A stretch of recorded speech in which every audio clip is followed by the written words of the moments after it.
And not only is it $500 billion that's taken out of our economy that we can't tax or use in any other way, but it is marketing a substance that is unregulated, which means we have no idea what is in its content.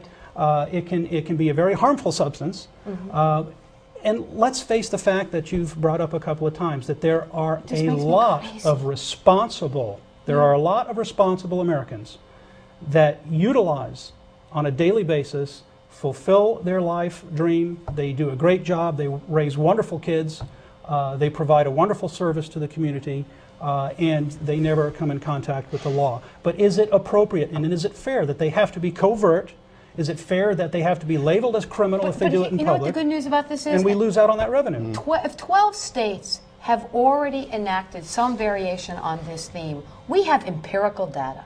And therefore, we're not asking New Hampshire to sort of go out on a limb and to embrace something that nobody has tried before and suddenly they're going to see a spike and everybody walking around sort of stoned.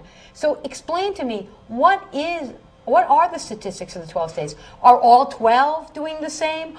Is there a blip in there? I'm just sort of curious, if I was a legislator and I want to at least have some cover, because you always need cover when you go back to the population at large. What's my cover with the experience of the 12 states? There's some really interesting statistics that show that in some cases youth use, incidences use has declined in states that have decriminalized, and no state has it increased. Okay. So this does not affect incidence of use at all.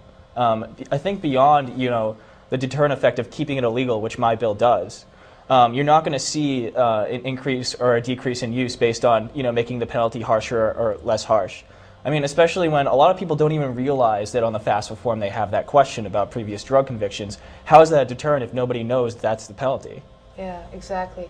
Is there been a question, because I started by saying the two of you are from Nashville, but the two of you are both 21, okay? You're young. So this is an experience that's actually something you see or is sort of near and dear to your heart. And you're also starting your careers, so you understand it. Have you been marginalized, Andy, by the legislature because it's the two young men who've come in with this bill? I mean, would it be better if we had two 65-year-old long-in-the-tooth guys showing up saying, yeah, me too?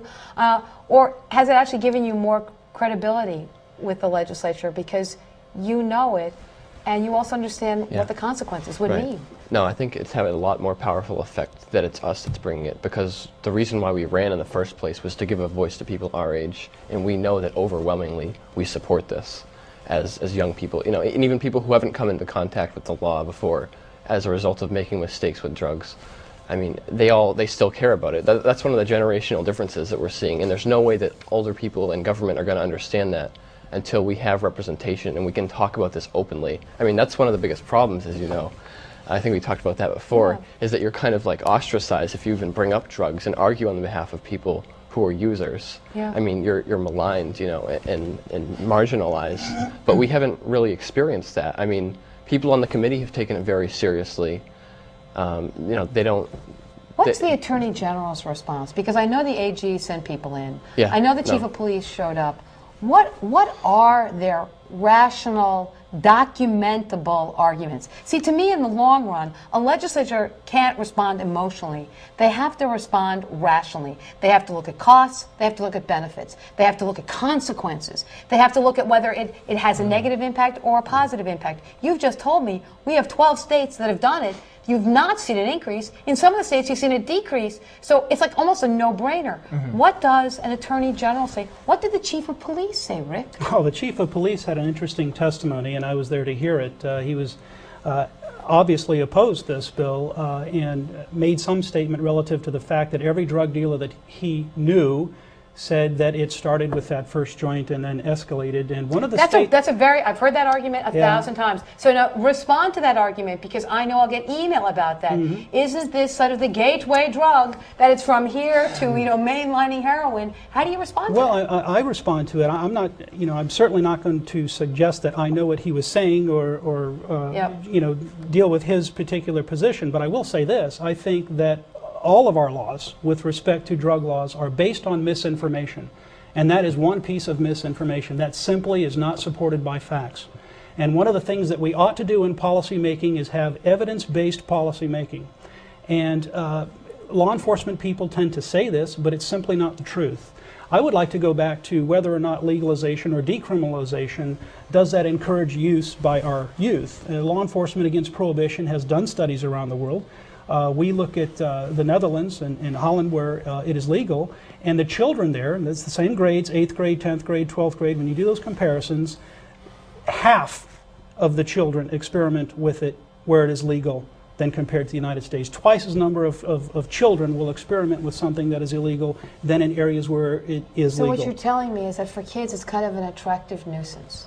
That if you say no, then It's they a have to taboo. figure out how to get to yes. And so in a bizarre way, our no is inviting them to experiment. That's right. And our yes would then take away the excitement and the tantalization of it. But getting back to the chief's testimony there, Right. the chief of police during his testimony, when asked by a state representative, well, based on your opinion, then do you think that we should reintroduce prohibition of alcohol? And he actually said, well, maybe we should, something to that effect. And it was just astounding to hear that. We know for a fact that prohibition was not a success. It was a 13-year experiment that failed. And for all of the reasons that prohibition failed, the war on drugs has failed. The only difference between the two is that this has gone on far longer and has cost way too much more money and way too many lives. So when a committee hears facts, comparisons, 12 states, no change in behavior, in fact, maybe even a reduction in behavior, where do they go for cover when they actually hear the facts? Is this going to be an emotional decision by the New Hampshire legislature, or is this going to be a rational decision? Is this going to be a decision supported by the governor or not supported by the governor? I actually think that even Barack Obama has weighed in on this and begun to realize that it's becoming a problem. So you got 60 seconds. What do you predict? Well, I mean, my hope is that the legislature is going to look at this reasonably and sensibly and look at all the evidence before they make their decision. But I think what we see is we're combating a lot of misinformation, and you know as well as I do that getting the right information out there is always a problem. And not everyone's going to take the time to look at it. But as a legislator, as a colleague of theirs, I would encourage them to take a look at the information before they make a decision. So this conversation is really about what? It's about the fact that facts matter. Yes. Yeah. And if you get the facts on this issue, not only might you save some money, but you might actually save some lives. Yeah, this is Political Chowder. Join us next week. Have a great week. And go Pats and Tom Brady, do your stuff. Ciao.